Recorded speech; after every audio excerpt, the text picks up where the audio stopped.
아까도 제가 말씀드렸다시피 오늘 이 부활주일은 좀 특별한 주일이죠. 우리가 기뻐하는 주일인데 기뻐해도 될까? 예, 기뻐해야 됩니다.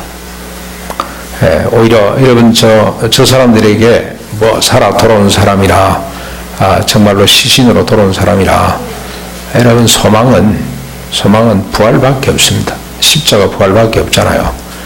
그래서 오히려 이럴 때일수록 우리가 더 부활의 소식을 죽지 않는 길이 있다. 죽음이 우리를 갈라놓지 못하는 길이 있다. 죽음이 우리를 슬프게 하지 못하는 길이 있다.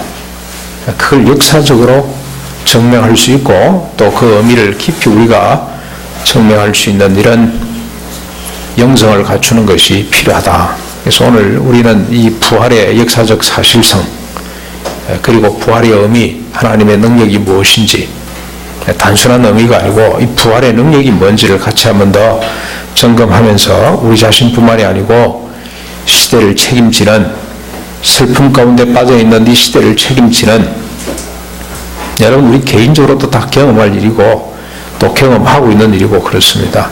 이런 우리의 연약함, 우리의 한계를 극복해내는 우리의 한계를 초월해내는 이런 영광이 있기를 바랍니다.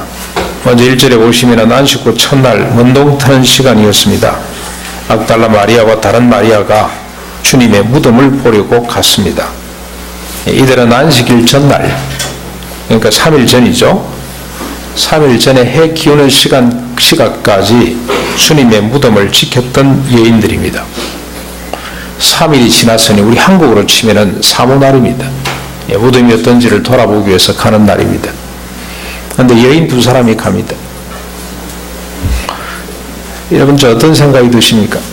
사모날 치고는 너무 초라하다는 생각이 드시죠? 근데 여러분 주님의 장례식으로 한번 건너가 볼까요? 사모날은 한국도 가족들 중심으로 갑니다. 장례식은 좀 달라야 됩니다. 주님의 장례식에도 이 여인들밖에 없었어요.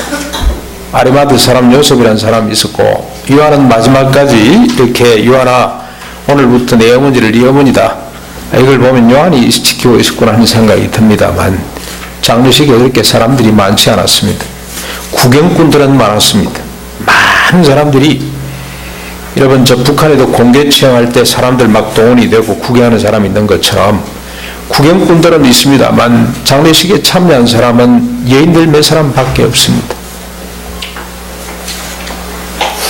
초라하기 짝이 없습니다. 그것도 주님은 육신 하나, 이 시신 하나 안장할 곳이 없어서 아리마드 사람 요셉, 부자라고 그랬습니다만 이분의 무덤을 빌렸습니다. 무덤 하나 갖지 못한 분입니다. 우리 주님은 마지막 자기 시신 하나 둘 곳이 없었던 분입니다. 마태복음 8장 20절에 주님은 이렇게 말씀하셨어요. 나는 인자는 이 땅에서 머리 둘 곳 하나 없는 사람이다. 바리새인 중에 한 사람이 주님을 따라오려고 그러니까 주님께서 이렇게 말씀을 하셨어요. 네가 나를 따라오려느냐? 네가 나를 믿고 내 제자가 되고 싶으냐? 나는 이 세상에서 머리 둘 곳 하나 없다. 철저하게 무소유로 사신 분입니다. 여러분 저 무소유라는 말을 지금은 불교에서 전매 특허를 내서 쓰고 있습니다만 주님은 무소유로 사신 분. 이분이 주님이시고 이것이 하늘 나라입니다. 여러분 저 너무 억울하다는 생각이 저는 들어요. 무소유를 왜 불교에서 전매 특허 냈을까? 법정 스님을 무소유의 대명사라고 생각을 하는데 그 양반 다윗에게는 얼마나 많은 사람들이 모였는지 모릅니다. 길상사를 통째로 갖다 바친 여인도 있습니다. 그분 책은 얼마나 인기가 있었는지 모릅니다. 여러분 다윗식이 한 20만 넘게 모였죠?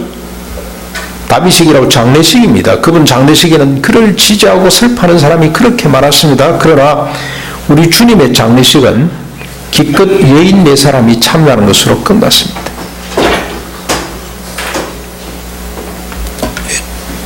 진정한 무소유의 주인공은 우리 주님이세요. 이분이 주님이시고 여기에 천국의 비밀이 있습니다. 주님께서는 영원한 새하늘과 새 땅이 있기 때문에 이 땅 위의 소유는 아무 의미가 없어요. 사실 중요한 게 아니었습니다. 그러나 그보다 더 중요한 의미는 주님의 가라는 천국의 비밀을 담고 있는데, 땅의 것을 소유하면 그 소유하는 양만큼 천국이 잘 보이지 않습니다.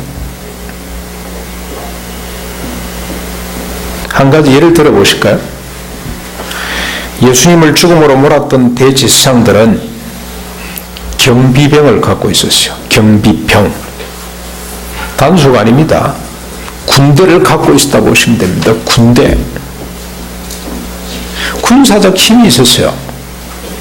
이 군사적 힘을 갖기 위해서는 경제적 힘이 뒷받침이 안 되면 안 됩니다. 정치적 힘이 뒷받침이 안 되면 군사적 힘을 가질 수가 없습니다. 여러분, 우리 무기 소지할 수 있나요? 나 불안하기 때문에, 나도 북한 저 친구들 보니까 안 되겠다. 나도 경비전 하나 갔든지 하나 미사일 갔든지 해야 되겠다. 용납이 안 됩니다. 그런데 어떻습니까? 이 힘을 소유했기 때문에, 그리고 그 힘을 유지하기 위해서 주님을 속이는 자라고 무덤 속에 집어넣었습니다. 대제사장들이 그렇게 했습니다. 그리고 인을 쳤습니다. 빌라도한테 가서 뭐라 그럽니까? 이 친구 평소에 자기 제자들한테, 사람들한테 뭐라고 혹시 인을 했냐면은 내가 죽음에 3일 만에 살아난다 그랬다. 만약 살아나면은 그 후폭풍, 그 후유증은 더 감당하기 어렵다. 그래서 군사를 동원해가 좀 막아달라 그랬더니 빌라도가 뭐라 그러죠? 너희들에게 군사가 있지 않냐? 힘써 지키라. 너희들이 해라. 너희들 힘이 있지 않냐? 그걸 무릎에 집어넣는데 그걸 막지 못하냐? 그래서 병사들이 가서 인을 찍고, 주님의 그 무덤을 막았던 그 돌멩이에 인을 찍고 병사를 풀어서 지킬 정도로 실력이 있었던 사람들입니다. 땅에서 힘을 소유한다는 것은 위험한 일입니다. 만약에 혹시 우리가 무슨 힘을 가졌다면 빨리 생각을 바꾸셔야 됩니다. 어떻게 바꿔야 되냐? 이건 나로 하여금 소유하라고 주신 것이 아니고 하나님의 나라를 위해, 정의와 평화를 위해, 희락을 위해 쓰라고 주신 은사다라고 빨리 생각을 바꾸셔야 돼요. 이건 하나님의 맡겨놓은 선물이다라는 생각으로 빨리 바꾸셔야 됩니다. 이건 내 거야, 내 소유야. 그러면 그 시간부터 하나님의 나라는 차츰차츰 멀어지기 시작합니다. 이게 사명이고 하나님의 은사고 이게 하나님의 선물이라고 생각하는 순간에 그 힘 때문에 세상이 차츰차츰 복을 받게 될 것입니다. 우리 장 목사님이 지금 준비하고 있는, 유학 가려고 준비하고 있는 학교가 하나 있습니다. 그 학교는 돈이 많이 안 듭니다. 3년 동안 공부를 하는데, 2년 동안 공부를 하는데 돈이 그렇게 많이 들지 않습니다. 왜 그러냐? 장학제도가 잘 돼 있기 때문에 그렇습니다. 그 학교가 왜 장학제도가 잘 돼 있냐? 그 교단의 사람이 죽으면서 자기 재산을 몽땅 그것이다 헌납하고 갑니다. 내 것이 아니라는 생각 때문에 그렇습니다. 하나님이 나에게 맡겨놓으신 은사라는 생각 때문에 아낌없이 자기 재산을 몽땅 자식들에게 주는 것이 아니고 자식들에게는 대신 주는 것이 있습니다. 신앙과 근면한 정신, 성실한 신체, 노동하는 몸, 그걸 교육으로 물려주고 유산으로 주고 모든 재산을 학교 또는 교단 또는 사회공익단체에 바칩니다. 아마 가면은 그 교회 섬길 것 같습니다. 한인교회, 은혜 한인교회라고 있습니다. 그 교회가 우리 교회보다도 한 10배쯤 큰 예배당 건물을 $1에 샀습니다. 미국 사람들이 이제 각각 그 도심 안에 있기 때문에 백인들은 전부 다 바깥에 사는 사람이잖아요. 그래서 더 이상 우리 이 건물을 유지할 이유가 없다. 그래서 각각 이렇게 나뉘어져 가면서 이 건물을 어떻게 할 거냐? 그러다가 한국 교회가 건물이 필요하다. 그들에게 주자. 그런데 주면은 여러 가지 복잡하기 때문에 우리가 1달러 받고 팔자, 1달러 받고 팔았습니다. 얼마나 이 정신이 세상을 풍요롭게 만드는지 모릅니다. 여러분, 그리고 또 하나 보십시오. 또 하나 다른 예가 됩니다. 이제 두 여인을 한번 보십시다. 아무것도 가진 것이 없지만 두 여인의 모습은 너무나 아름답습니다. 그들은 아직 십자가 부활의 실체와 의미를 알지 못했습니다. 단지 예수님을 사랑해서 늦도록 장례를 지켰고 3일 후에 이른 새벽에 무덤을 찾았습니다. 그들의 손에는 작은 향품이 들려 있었습니다. 이 마태는 기록을 안 했습니다만, 여러분, 저 마가복음 16장에 보면은 그들이 조그마한 향품을 챙겨서 예수님의 몸에 바를 수가 없죠. 예수님의 무덤 앞에 이렇게 뿌릴 향품을 준비해서 갔더라. 사랑했던 이의 무덤을 찾아가는 아픔이야말로 삶의 진실입니다. 이 아픔이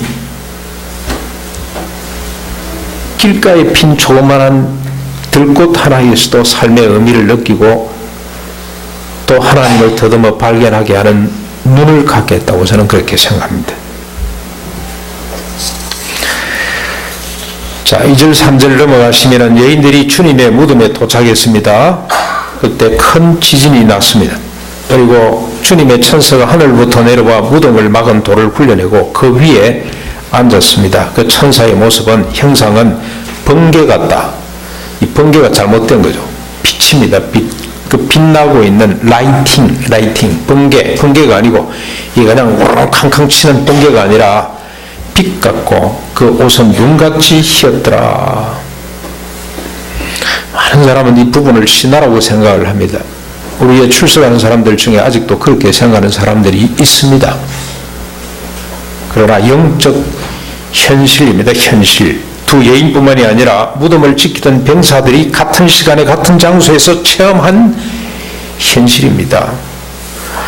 여러분, 이걸 잘못 기록했다가 마태가 한참 뒤에 기록을 하기는 합니다만, 여러분, 이런 소문을 잘못 퍼뜨리거나 이런 기록을 잘못했다가는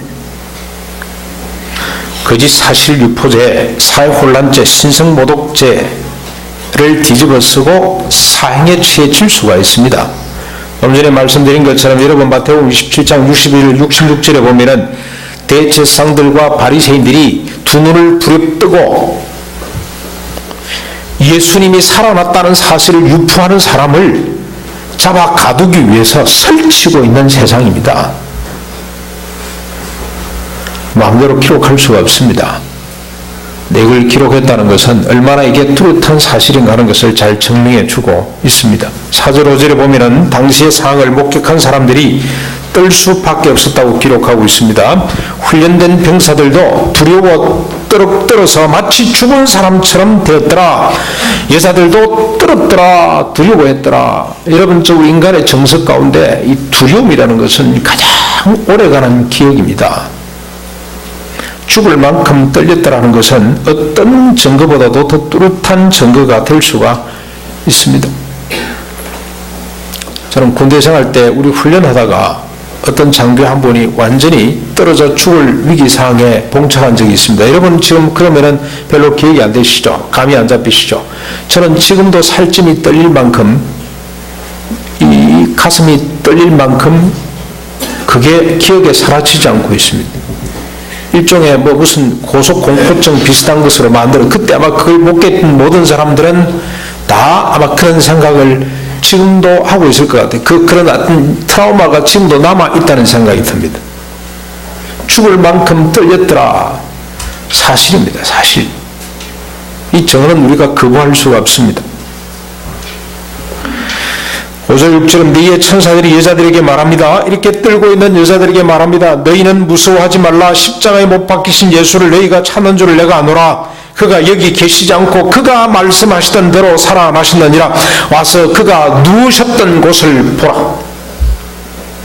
지금 벌어진 상황을 무서워할 일이 아니라는 뜻이죠. 기뻐하고 또 기뻐해야 될 일이다, 그런 뜻입니다. 왜냐하면 여인들이 찾던 예수님의 시신이 무덤에 없기 때문에, 말씀하시던 대로 예수님께서 부활하셨기 때문에 두려워 떨고 있을 때가 아니다, 그런 뜻입니다.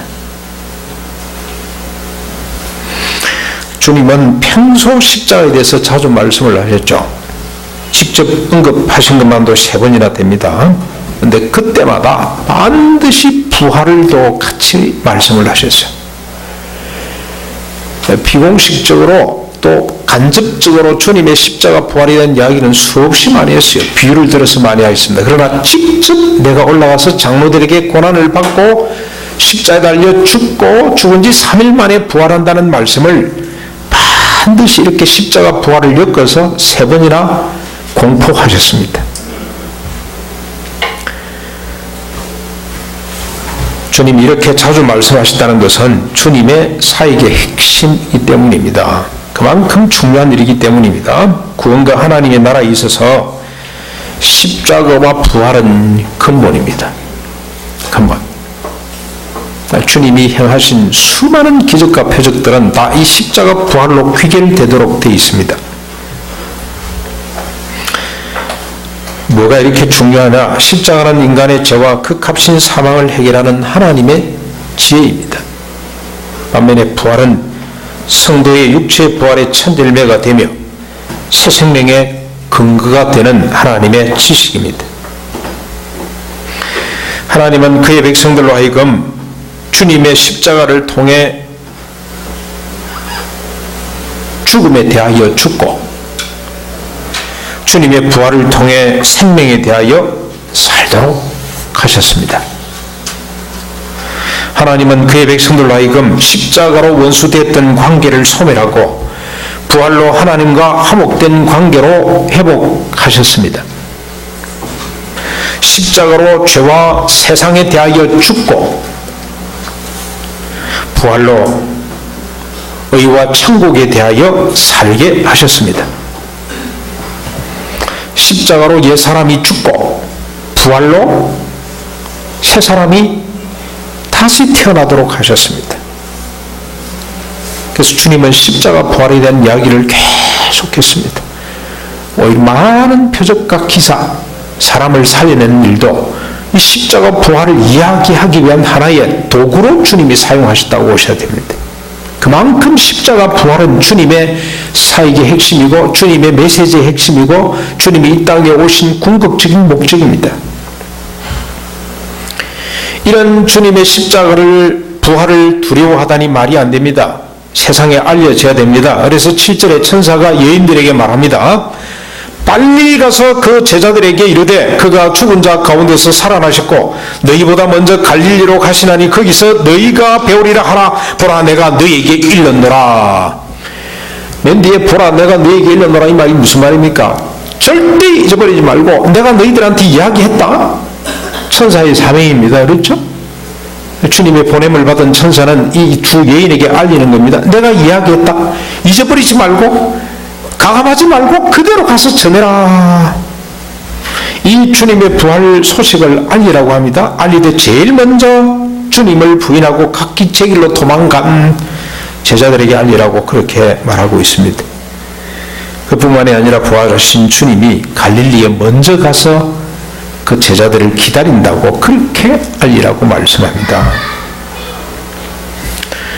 여러분, 주님께서 이렇게 제일 먼저 제자들에게 알리라고 한 이유가 뭐겠습니까? 그들이 또 배신 때리고 도망가면 어쩌려고요? 근데 주님은 아셨어요. 애들이 주님을 부인하고 흩어진 것은 십자가 부활 이전의 일임을 우리 주님은 아셨습니다.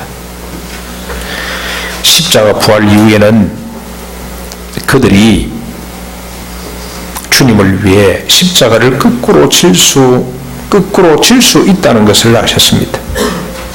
부활 전에는 스스로 띠뛰고 자기가 원하는 곳으로 돌아다녔지만 부활 이후에는 남이 띠뛰고 자기가 원치 않은 길, 죽음의 길로 갈 수 있다는 사실을 주님은 아셨습니다. 그래서 주님이 먼저 갈릴리로 가서 기다리겠다고 말씀합니다. 제자들에게 그들이 변했음을 알리기 위해서 주님이 제자들을 갈릴리 바닷가로 다시 소집합니다. 제자들에게 모든 족속을 제자로 삼아 가르치고 세례를 베풀려는 대사명을 주시기 위해 자기를 모른다고 3번이나 부인하고 도망갔던 베드로에게 세상 사람들을 제자로 삼아 그들에게 하나님이 분부하고 명령한 모든 것을 가르쳐 지키게 하고 세례를 베풀라고 그런 위대한 사명을 주시기 위해 주님이 다시 불러 모으고 있습니다. 이 말을 들은 여인들은 여전히 무서워 떨고 있습니다. 그러나 기쁨이 더 컸습니다. 8절입니다. 이 소식을 알리기 위해 무덤을 급히 떠나 제자들에게로 달려갑니다. 더 이상 무덤에 머물 필요가 없습니다. 더 이상 슬픔의 자리에 있을 이유가 없어졌습니다. 한시 앞 이 소식을 알려주기 위해서 달릴 수밖에 없습니다. 이번에 지난 앞바다에 신은 지난 앞바다죠. 그 앞바다에 진도 앞바다에 예수 믿는 사람들이 많답니다. 제가 그 밴드 우리 옛날에 부산에서도 가르치던 고등부 아이들 지금 성인이 돼가지고 밴드가 있는데 그거 보니까 동산에 어느 교회 아이들이 많다고 안산에 어느 교회 이게 소망이구나. 이분들을 통해 또 한 번 부활의 소식이 선포될 수가 있겠구나. 슬픔 가운데서도 그런 생각을 해봅니다. 그 아픔을 어떻게 헤아릴 수 있겠습니까만 그게 슬픔의 자리로 끝나면 안 되죠. 부활 소망 때문에 더 그들이 하나님 앞에서 천국의 비밀을 깨닫고 그 아픔이 큰 기쁨으로 소망으로 변하는 역사가 있기를 바랍니다. 여인들도 더 이상 슬픔의 자리에 있을 수가 없어서 한시 바삐 소식을 알리기 위해 급히 제자들에게로 달려갑니다. 바로 그때입니다. 그때 바로 이렇게 달려가는데 그때 예수님께서 그들 앞에 나타나셨습니다. 9절입니다. 그리고 말씀합니다. 평안하냐? 여자들이 나아가 그 발을 붙잡고 경배를 합니다. 두 여인은 부활하신 주님을 만났습니다. 이 세상 누구보다도 먼저 주님을 만났습니다. 아니, 그들이 주님을 만난 것이 아니고 주님이 이 두 여인에게 자신을 나타내셨다고 하는 것이 옳습니다. 여러분, 중요한 사실 하나를 우리가 정리하고 넘어야 됩니다. 주님은 자신을 끝까지 따라오는 자들을 결코 외면하지 않으시는 분이다. 자신을 보여주시는 분이다. 이들은 주님을 잘 모르고 따르긴 했습니다만, 단지 사랑하는 마음으로 따라가기는 했습니다만, 그러나 주님은 그것마저도 내치지 아니하시고 자기를 내 보여주시는 분. 여러분, 베드로에게 물었어요. 아가페로 물었습니다. 베드로가 그 자신이 없습니다. 나는 주님을 그렇게 사랑하지 못하고 좀 좋아합니다라고 대답을 했습니다. 그럼에도 불구하고 자기를 드러내셨습니다. 자기를 사명을 주셨어요. 우리가 주님을 위해서 조금이라도 가까이 가려고 노력할 때 주님은 반드시 우리를 찾아와 만나 주시는 분입니다.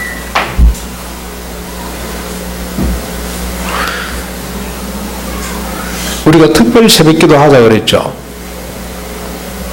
해보세요. 주님이 만나주세요.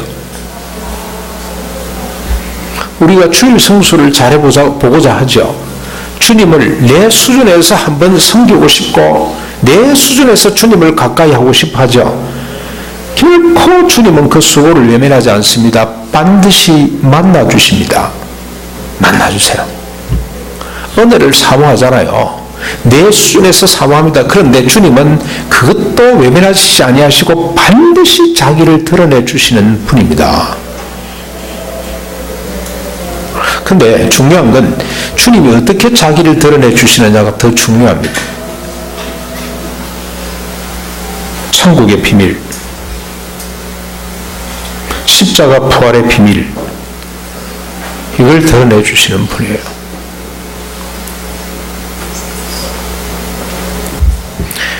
두 여인에게 보여주신 주님은 예전 모습 그대로였습니다. 심지어 손과 발 그리고 허리에 못자국과 창자국까지 그대로 가진 몸으로 나타나셨습니다. 그러나 주님은 더 이상 이전 몸이 아닙니다. 새로운 몸입니다. 바울은 이걸 어떻게 정의했냐면은 하늘에 속한 신령한 몸이라고 했습니다. 몸은 몸이로되 똑같아 보입니다만 하늘에 속한 신령한 몸이었습니다. 다시는 썩지도 않고 아프지도 않는 몸으로 나타나셨습니다. 시간과 공간의 구애를 받지 않는 그런 몸으로 주님이 나타나셨습니다. 이걸 잘 못 믿으니까 바울은 고린전서 15장에서 뭐라고 설득을 합니까? 짐승의 몸이 있고 버러지의 몸이 있고 사람의 몸이 있다. 근데 사람도 땅에 속한 사람의 몸이 있고 하늘에 속한 몸이 있다. 차별성입니다. 우리 성도의 첫 열매입니다. 앞으로 우리 몸이 그렇게 변하게 될 것입니다. 주님의 부활을 근거로 해서 주님이 부활하신 그 행체처럼 우리도 그런 몸을 소유하게 될 것입니다. 자, 이렇게 나타나신 주님은 그 두 여인에게 말씀합니다. 10절입니다. 무서워하지 말라. 가서 내 형제들에게 갈릴리로 가라 하라. 그리고 거기서 나를 보리라. 무서워하지 말라. 이건 정말 무서운 일이죠. 죽었던 사람이 살아났으니 아직까지는 이 두 여인에게는 이거는 정말로 기쁜 일이지만 무서운 일이기도 합니다. 위로하십니다. 무서워하지 말아라. 이건 현실이다. 이건 착각이 아니다. 무서워할 일이 아니다. 이건 너희들이 앞으로 경험하게 될 영적 현실이다. 현실. 너희들이 얼마든지 경험할 수 있는, 이해할 수 있는 현실이다. 이상하게 생각하지 말라. 그래 놓고 뭐라 그럽니까? 가서 내 형제들에게, 네 형제가 아닙니다. 내 형제입니다. 내 형제들에게 갈릴리로 가라 하라. 거기서 나를 볼 것이다. 주님은 제자들을 형제라 그럽니다. 그런데 사실 이 의미는 우리말로 하면은 친구입니다. 친구. 내 친구들에게, 이걸 좀 더 멋있게 번역을 해서 형제라고 되어 있습니다만, 가족다. 우리는 가족이 모든 걸 집어삼키기 때문에 그렇잖아요. 연애가 모든 사랑의 개념을 다 삼켜버린 것처럼 그 우정도 없고 아무것도 없어요. 이제는 연애, 불같이 뜨거운 연애밖에, 그거 남녀 간의 이성적으로 끌림밖에 사랑이라고 생각을 못하기 때문에 사랑이 말 쓰기가 좀 곤란해요. 근데 이게 형제, 그러면은 가족주의가 모든 걸 다 잡아먹어버리기 때문에 이 단어가 옳지 않다는 생각이 듭니다. 그래서 친구, 이렇게 하는 것이 또 옳겠다, 그런 생각입니다. 내 친구들에게 이야기를 해라. 갈릴리로 오라고 해라. 내가 거기서 너희를, 그들이 나를 갈릴리에서 볼 것이라고 해라. 이렇게 말씀을 하신다 말이죠. 근데 어떻게 보면은, 이 말씀을 가만히 보면은, 주님은 자신의 부활이 사람들보다도 자신에게 더 큰 기쁨이요 영광이라는 사실을 발견하게 됩니다.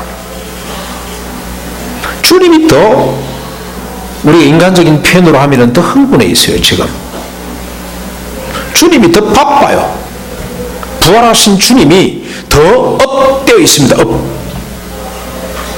그래서 자꾸 자기를 드러내시려고 그래요. 자꾸 드러내시려고 그러고, 천사가 했던 말을 천사가 했으니까 가만히 있어도 될 텐데 또 똑같은 말을 합니다. 갈릴리로 오라고 그래라. 내가 그들이 거기서 나를 보게 될 것이다. 사랑하는 제자들과 성도들을 새롭게 한 하나님의 능력이기 때문에 이 부활이, 주님의 부활이 당신 혼자의 부활로 끝나는 것이 아니고 이게 죽었던 사람을 살려내는 일이고, 새로운 피조물, 자기를 위해 주님을 배신 때리고 도망가던 인간이 이제는 주님을 위해 십자가를 거꾸로 지는 사람으로 변하는 그 순간, 그 영광, 그 능력, 하나님의 언약의 성취, 그 능력이기 때문에 주님이 더 흥분하셔서 주님이 더 기분이 좋으셔가지고 제자들에게 계속 자기 자신을 드러내고 이 말씀을 반복해 하고 있습니다. 바울이 이렇게 증언을 했습니다. 고린도전서 15장에 보면은 3절부터 8절까지 보면은 내가 받은 것은 먼저 너희에게 전하였노니 이는 성경대로 그리스도께서 우리 죄를 위하여 죽으시고 장사 지낸 바 되셨다가 성경대로 사흘 만에 다시 살아나사 게바에게 보이시고, 요 두 여인은 빠져 있습니다만 게바보다 먼저 보여주신 분이 보여주신 사람이 두 여인입니다. 그리고 게바에게 보이시고 후에 12제자에게와 그 후에 500여 형제에게 일시에 보이셨나니 그 중에 지금까지 다수는 살아있고 어떤 사람은 잠들었으며 그 후에 야곱에게 보이셨으며 그 후에 모든 사도에게와 맨 나중에 만삭되지 못하여 난 자 같은 내게도 주님이 나타나셔서 자신의 부활을 증거해 주셨다. 그렇게 고백하고 있습니다. 부활하신 주님이 이렇게 많은 사람에게 자신을 보이시면 십자가 부활로 인한 하나님의 약속, 그 약속을 확정하기 위해서인데 그 약속이 뭡니까? 십자가 부활로 존재를 새롭게 하신다는 이 하나님의 능력, 이 하나님의 약속을 확정해 주기 위해서 이렇게 빈번하게 나타나셨습니다. 자신의 부활을 알리고 또 알려주셨습니다. 바울도 부활하신 주님을 만나고 존재가 변했습니다. 그의 고백을 한번 들어볼 필요가 있습니다. 고린도전서 15장 9절 10절입니다. 나는 사도 중에 가장 작은 자라. 나는 하나님의 교회를 박해함으로 사도라 칭함을 받기를 감당하지 못할 자니라. 그러나 내가 나 된 것은 하나님의 은혜로 된 것이니 내게 주신 그의 은혜가 헛되지 아니하여 내가 모든 사도보다 더 많이 수고하였으니 내가 한 것이 아니요 오직 나와 함께신 하나님의 은혜가 이렇게 만들었다. 그런데 하나님의 은혜가 뭡니까? 부활하신 주님, 부활하신 주님, 십자가를 지시고 부활하신 주님, 이걸 통으로 하나님의 은혜라고 이 표현을 하고 있습니다. 이 십자가 부활로 말미암아 바울이 어떻게 됐다는 고백입니까? 원래는 교회를 잔해하던 자, 자기 생각, 자기 신념, 자기 주장을 위해서 교회를 침멸하던 자가 어떻게 바뀌었습니까? 교회를 위해 가장 낮은 자리에서 모든 사도보다 더 많이 수고하는 사람으로, 그러면서도 티끌만큼도 자기 자랑을 하지 않는 모든 것이 하나님의 은혜였다, 십자가 부활의 능력이었다라고 고백하는 사람으로 이렇게 바뀌었다는 겁니다. 사랑하는 성도 여러분, 여러분은 십자가 부활을 믿습니까? 역사적인 사실로 믿습니까? 이게 신화입니까? 사람이 만들어낸 이야기입니까? 아니면 역사적인 사실로 믿으시죠? 자, 또 하나 묻겠습니다. 세상에 속해서 썩어질 육신의 정욕을 쫓던 내가 죽고 십자가로 말미암아 죽고 신의 본성에 속하여서 믿음으로 사랑을 다하는 나로 부활을 통해 거듭난 것을 믿습니까? 이게 부활신앙입니다. 나도 이렇게 주님 부활하신 모습처럼 내 육체도 언젠가는 부활할 것을 여러분 믿어야 됩니다.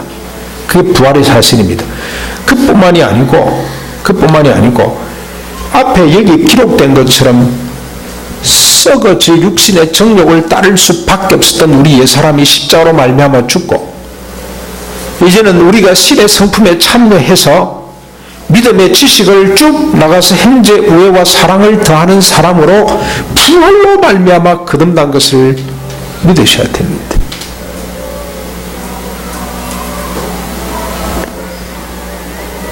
자, 이런 믿음을 가졌을진제 이것은 전적으로 하나님의 은혜라고 고백할 수 있어야 되고, 그래서 감격하고 감사하는 마음으로 하나님께 영광 돌릴 수 있어야 됩니다. 많은 거 필요 없습니다. 우리 몸과 마음을 들여 주님을 우리 일평생토록 찬송하고 기뻐해야 됩니다. 우리가 예수 믿고 다른 복 때문이가 아니고 이 부활 신앙, 십자가 부활을 믿고 그 영광을 누린 것 때문에 기뻐하고 감사하는 삶을 사셔야 됩니다. 그리고 또 하나 우리가 감당해야 될 것이 있습니다. 이 믿음을 믿는다면, 이 믿음을 십자가 부활을 믿음을 가졌다면 반드시 귀결되는, 반드시 나타나야 될 하나의 현상이 있습니다. 그게 뭡니까? 가서 전하는 겁니다. 자랑하는 겁니다. 이 소식을 모르는 이웃에게로 달려가 알리는 것입니다. 우리가 이게 소위 말해서 전도하는 거라고 할 수가 있겠죠. 전도는 이런 차원에서 접근을 해야 됩니다. 의무적으로 하는 것 전도 아닙니다. 프로그램으로 하는 것 전도 아닙니다. 십자가 부활이 너무 좋아서 가서 전하지 않고서는 견딜 수 없는 뜨거운 마음, 너무 좋아서 세상 것이 보이지 않는 이 수준까지 가야 됩니다. 십자가를 지고 부활하신 주님은 이 세상 사람들을 지금 기다리고 있습니다. 이 알림은 부활하신 주님의 명령입니다.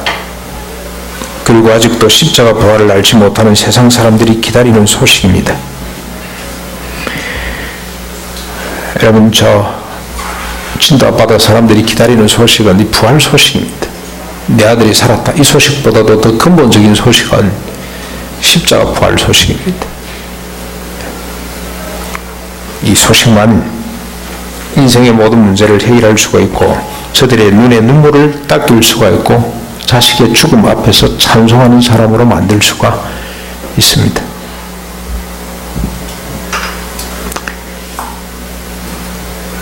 우리 주변에 아직도 이 소식을 모르는 사람들을 여러분 한번 떠올려 보시고 그 사람들에게로 달려갈 수 있기를 주님의 이름으로 소망해 봅니다. 우리 같이 한번 말씀을 생각하면서 우리 찬송한 시간을 갖겠습니다. 162장입니다. 162장. 부활할 수가 있네. 이 사실을 아는 사람은 어떤 슬픔도 이겨낼 줄로 믿습니다.